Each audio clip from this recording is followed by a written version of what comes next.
इस तस्वीरें हम आपको दिखा रहे हैं टीवी स्क्रीन पर, जहां पर जेपी नड्डा भी मौजूद हैं और सीजेपी के साथ ये मीटिंग चल रही है। दिल्ली में ये मीटिंग हो रही है। आपको बता दें, ये तस्वीरें निकलकर सामने आ रही हैं, लाइव तस्वीरें हम आपको दिखा रहे हैं। ये यहां सीजेपी के सौरभ दास मौजूद हैं, आशुतोष रांका भी मौजूद हैं। ये बड़ी खबर सामने आ रही है, जहां पर ये दोनों लोग मौजूद हैं। जेपी नड्डा मौजूद हैं। आपको बता दें, ये टीवी स्क्रीन पर आप तस्वीरें देख रहे हैं। मीटिंग हो रही है इन लोगों की। नीट पेपर लीक मामले को लेकर देश भर में हुए भारी विरोध प्रदर्शन के बाद आज धर्मेंद्र प्रधान ने अपना इस्तीफा भी दे दिया और मीटिंग की बात कही जा रही थी।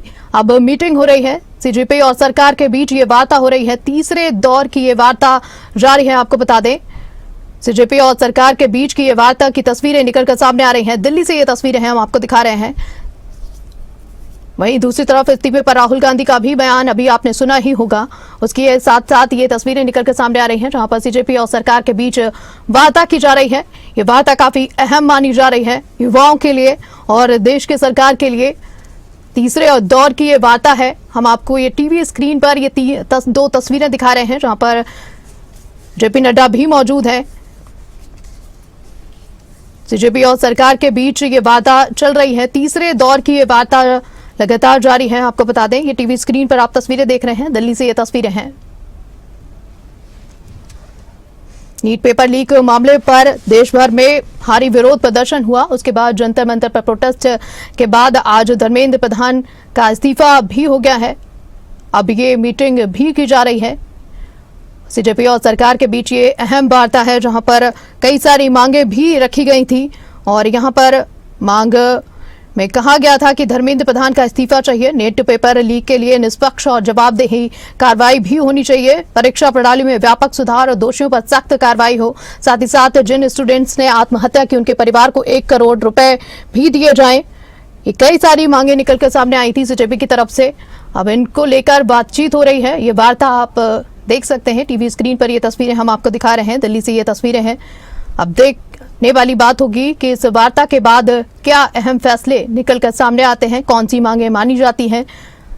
एनटीए के कई अधिकारियों पर अब कार्रवाई भी हो सकती है। कई सारे सवाल के घेरे में अब सीजेपी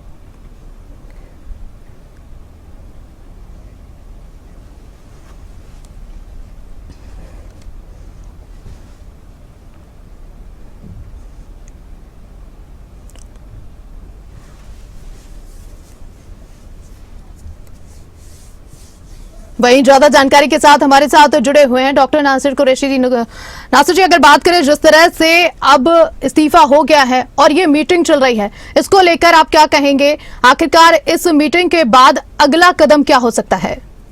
शालिनी, इस मीटिंग का मकसद ये भी था कि दोनों तरफ से एक बार फिर से पहले से ही मीटिंग होनी थी। कल ही इस मीटिंग के बारे में पता चल गया था। कल जब दूसरे दौर की बैठक हुई थी तो सीजेपी के जो पदाधिकारी हैं और केंद्रीय मंत्री हैं, उनकी तरफ से ये बात कही गई थी कि 3 मांगें थीं।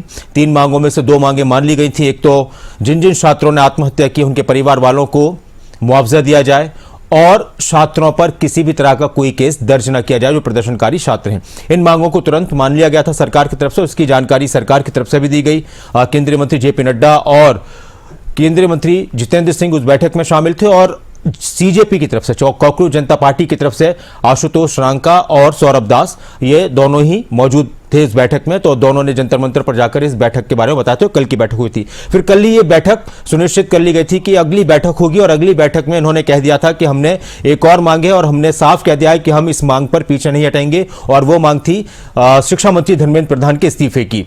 तो आज पहले से ही प्रस्तावित थी बैठक, शेड्यूल थी और इस बैठक अगर बात की जाए तो अभी चल रही है और थोड़ी देर बाद हो सकता है कि संयुक्त प्रेस कॉन्फ्रेंस भी दोनों तरफ से की जाए। या तो अलग अलग भी हो सकते हैं या फिर दोनों, सरकार की भी और सीजेपी के दोनों पदाधिकारियों की तरफ से अपनी अपनी बातें कही जाएं। तो ये भी संभावना है, पूरी संभावना है कि इस बैठक के बाद ये साफ कर दिया जाए कि सारी बातें जो भी थी, जिस तरह की मांगे थी, सहमति बन चुकी है और शायद यहां से कोई अपील भी कर दी जाए। हालांकि अभी मंच से, जो जंतर मंतर पर मंच है सीजेपी का, जहां से प्रदर्शन चल रहा है, वहां से ये बात कही गई थी कि अभी शांतिपूर्ण तरीके से बैठे रहना है, अभी हम जाएंगे नहीं। और कुछ और बातें भी निकलकर सामने आ रही है। एक बात यह भी आ रही है कि सीजेपी की तरफ से भी कहा गया, छात्रों की तरफ से जो प्रदर्शनकारी हैं, कि जिन पुलिस कर्मियों ने छात्रों पर लाठीचार्ज किया या सुरक्षा बलों ने लाठीचार्ज किया या फिर जो भी दिल्ली में उस दिन 20 तारीख को हुआ था, 20 जुलाई को, तो वो माफी मांगे। इस तरह की तमाम तरह की चर्चाएं चल रही हैं। तो अब इस बैठक के बाद सारी स्थिति क्लियर हो जाएगी कि और हो सकता है जिस तरह से कि यहां से कोई अपील की जाए दोनों तरफ से कि अब मांगे मान ली गई हैं, जो 3 प्रमुख मांगे थी वो मान ली गई हैं, और एक जो बड़ी मांग थी शिक्षा मंत्री का इस्तीफा, जिसको लेकर बहुत ज्यादा जद्दोजहद देखने को मिली दोनों तरफ से। एक तरफ से तो साफ कर दिया गया कि तब तक नहीं हटेंगे जब तक कि शिक्षा मंत्री का इस्तीफा न हो जाए। सरकार की तरफ से जो 2 बार की बातें हुई उसमें कहा गया कि विचार करेंगे, ऊपर तक बात जाएगी, और वो आखिरकार शिक्षा मंत्री का इस्तीफा हो चुका है। तो अगर एक तरफ से देखा जाए तो अभी फिलहाल इस प्रदर्शन का जो आंदोलन चल रहा था, इसका जो मकसद था वो पूरा हो चुका है। अब अगर नई बातें फिर से कुछ निकलकर सामने आती हैं तो हो सकता है कि फिर इस आंदोलन को लेकर, इस प्रदर्शन को लेकर तरह तरह की बातें होने लगे, क्योंकि ज्यादातर जो छात्रों की बात थी, प्रदर्शनकारियों की बात थी, वही थी कि शिक्षा मंत्री का इस्तीफा होना चाहिए, और बाकी के काम जो सरकार को करने, जो सरकार ने ऐलान किए हैं कि अभी हम किस तरह से पेपर लीक को लेकर और सख्ती बरतने वाले हैं, इसको लेकर कानून में संशोधन किया गया है, उस पर भी बिल पेश किया जाएगा, तो उस पर भी चर्चा की बात हो रही है। 10 करोड़ रुपए का जुर्माना, 10 साल तक की सजा के प्रावधान किए गए हैं। तो इंतजार है इस बैठक के बाद, लेकिन ये जो दिन है आज का, ये भारत के इतिहास में, राजनीतिक इतिहास में भी दर्ज हो जाएगा। इससे पहले भी वक्त वक्त पर प्रदर्शन हुए हैं, आंदोलन हुए हैं, और उसकी बिना पर अपनी जिम्मेदारियों को देखते हुए, किसी घटना की जिम्मेदारी लेते हुए मंत्रियों ने इस्तीफे भी दिए हैं। लेकिन मोदी सरकार में, एनडीए की सरकार में पहला मौका है जब किसी आंदोलन के बाद, किसी प्रदर्शन के बाद, किसी दबाव में किसी मंत्री का इस्तीफा लिया गया हो या किसी मंत्री ने इस्तीफा दिया हो। क्योंकि हम बार बार ये सुनते थे, एक बयान था काफी चर्चाओं में, और आज उस बयान का जिक्र किया जा रहा है कि मोदी सरकार में, बीजेपी की सरकार में इस्तीफे नहीं होते, और आज इसी बयान को आधार बनाकर नेताओं की तरफ से भी बीजेपी पर निशाना साधा जा रहा है कि जी, अगर बात करें जिस तरह से, क्या आपको लगता है कि अब शिक्षा प्रणाली पर युवाओं का भरोसा फिर से लौट आया है? देखिए, जिम्मेदारी तय होने की बात हो रही थी कि जो जिम्मेदार लोग हैं वो जिम्मेदारी, अकाउंटेबिलिटी सेट करने की बात की जा रही थी। बिल्कुल, जो जिम्मेदारी थी, तो इससे पहले सरकार की तरफ से कई कदम उठाए गए। कल एनटीए की खबर आई थी, एनटीए के 47 अधिकारियों को बर्खास्त कर दिया गया। इससे पहले जो सचिव थे उनको निलंबित कर दिया गया। तो बात वहां तक नहीं रुकी। सरकार चाह रही थी कि इस तरह से जो गुस्सा है वो ठंडा हो जाए, लेकिन वो नहीं हुआ। आपने कहा कि शिक्षा व्यवस्था में भरोसे की बात, परीक्षा प्रणाली में भरोसे की बात, तो वो आगे की बात है। जाहिर सी बात है कि सरकार ने इस पूरे प्रकरण के बाद बहुत ही गंभीरता से सोचा है। सरकार का पूरा मन बन चुका है कि कोई भी होगा तो उसको बख्शा नहीं जाएगा, सख्ती बरती जाएगी, कानून बहुत सख्त किए जा रहे हैं।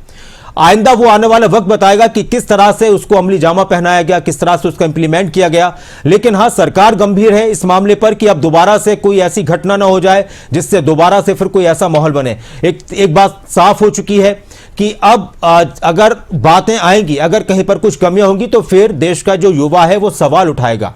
और इस पर जो सियासत भी गरमाई हुई थी वो भी हमने देखा है, सारी चीजें थी। लेकिन कामयाबी के साथ यह आंदोलन छात्रों का खत्म हुआ है, प्रदर्शनकारियों का खत्म हुआ है, और इससे बहुत सारे इशारे मिले। आने वाले वक्त में अपने काम को लेकर विभाग भी गंभीरता बरतेंगे, जो जिम्मेदार लोग हैं वो भी गंभीरता बरतेंगे, क्योंकि उनको पता चल चुका है, हमेशा से रहा है, लोकतंत्र की यही खूबसूरती है कि लोकतंत्र में कहीं भी कमी होगी तो फिर जिम्मेदारियों से कोई भाग नहीं सकता। और उसी लोकतंत्र की बात सरकार भी कर रही है, विपक्ष भी कर रहा है। अभी हमने बयान देखा, नितिन नवीन जो बीजेपी के राष्ट्रीय अध्यक्ष हैं, उन्होंने कहा कि बड़े हित के लिए उन्होंने इस्तीफा दिया है। सरकार, पार्टी धर्मेंद्र प्रधान के साथ खड़ी है और उन्होंने शिक्षा के क्षेत्र में अच्छा काम किया। राहुल गांधी की तरफ से बयान आया, उन्होंने कहा कि शाबाश छात्रों, आप पर गर्व है और यह शुरुआत है व्यवस्था के सुधार की। इस तरह के बयान लगातार सामने आ रहे। कांग्रेस की तरफ से जो ऑफिशियल प्रेस कॉन्फ्रेंस आई, पवन खेड़ा का बयान आया कि छात्रों के इस आंदोलन के सामने सरकार झुकी, और यही बात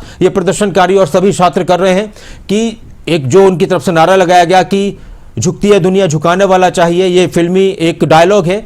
लेकिन बात यहां पर जिद की भी कही जाए, या बहुत सारी चीजें थी, लेकिन लंबे वक्त तक सरकार को शायद थोड़ा सा वक्त लगा समझने में। शुरुआत में ये बार बार कहा जा रहा था कि इसको हल्के में ले लिया गया, लेकिन ये बात बहुत आगे बढ़ती चली गई और ये 20 तारीख की घटना के बाद एकदम माहौल तब्दील हुआ है। जी।